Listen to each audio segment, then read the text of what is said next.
الله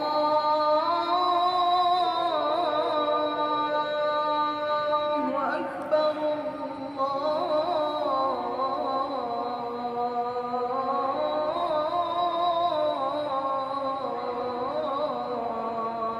أكبر.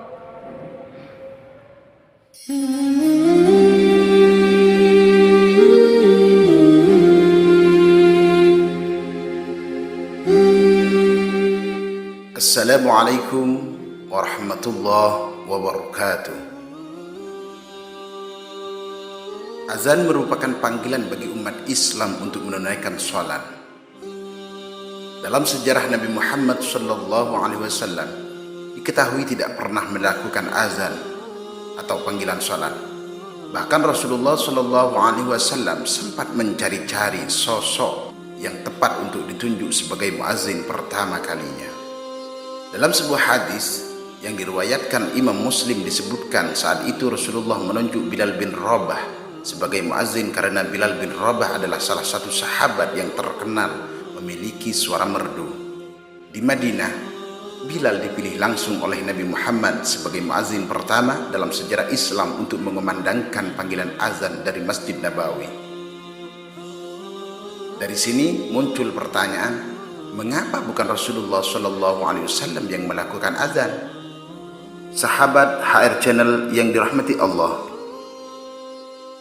dari pertanyaan tersebut kami merangkum dari berbagai sumber mengenai alasan mengapa Rasulullah SAW tidak pernah azan untuk memanggil salat.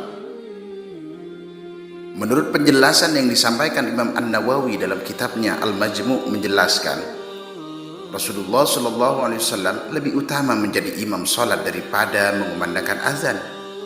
Hal ini diikuti oleh beberapa khalifah setelah Rasulullah. Menurut pandangan ulama, tanggung jawabnya sebagai khalifah tersebut tidak mungkin diserahkan kepada orang lain. Sebab itu, beliau meminta bantuan sahabatnya Bilal bin Rabah untuk mengumandangkan azan sebagai suruhan salat. Adapun menjadi imam salat berjamaah adalah keharusan bagi Rasulullah dan para khalifah setelahnya. Dan hikmah di balik Rasulullah SAW tidak mengumandangkan azan atau tidak mengumandangkan panggilan azan, beberapa ulama fikih mengatakan jika Rasulullah mengumandangkan azan, maka dikhawatirkan orang yang tidak langsung menjawab seruannya atau tidak langsung bergegas ke masjid akan ditimpa azab yang pedih. Kekhawatiran itu berdasarkan ayat Al-Quran surah An-Nur ayat 63 yang artinya, maka hendaklah orang-orang yang menyalahi perintah Rasul takut akan ditimpa cobaan atau azab yang pedih. Dijelaskan pula di dalam kitab Mawahilul Jalil 4 alasan mengapa Rasulullah SAW tidak melantunkan azan untuk panggilan salat. Alasan yang pertama, Rasulullah SAW tidak melantunkan azan saat masuknya waktu salat karena jika Rasulullah mengatakan hayya 'alas shalah dan umat muslim tidak segera melaksanakan, maka dikhawatirkan mereka akan diberikan azab yang pedih. Dan alasan yang kedua, Rasulullah SAW tidak melantunkan azan karena beliau adalah Rasul.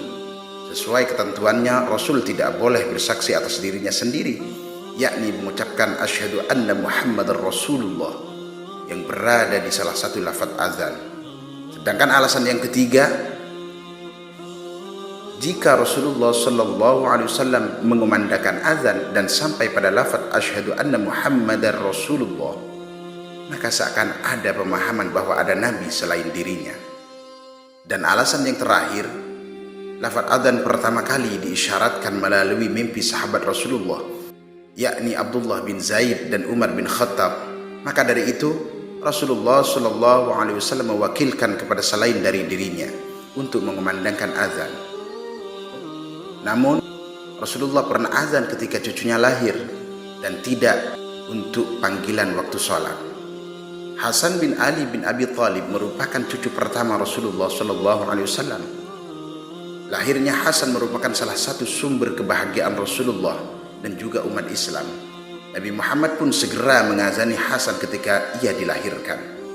Dari Ubaidillah bin Abi Rafi Dari ayahnya ia berkata, saya melihat Rasulullah SAW mengazani telinga Hasan bin Ali ketika dilahirkan oleh Fatimah seperti azan untuk panggilan salat. Hadis riwayat At-Tirmidzi. Dalam buku Ali bin Abi Thalib karya Ali Audah juga dijelaskan Hasan dilahirkan Fatimah pada pertengahan Ramadan. Nabi Muhammad kemudian menyerukan azan di telinga bayi yang baru lahir itu. Beliau mengazankan Hasan di telinga kanan dan membacakan iqamah di telinga kirinya. Inilah yang mendasari umat muslim disunnahkan untuk azan di telinga bayi yang baru lahir. Sekian pembahasan kali ini, semoga bermanfaat. Jika terdapat kekeliruan, kami mohon maaf yang tiada batasnya. Selaku manusia biasa yang tentunya tidak lepas dari kesalahan dan dosa. Wallahu a'lam bishawab. Wassalamualaikum warahmatullahi wabarakatuh.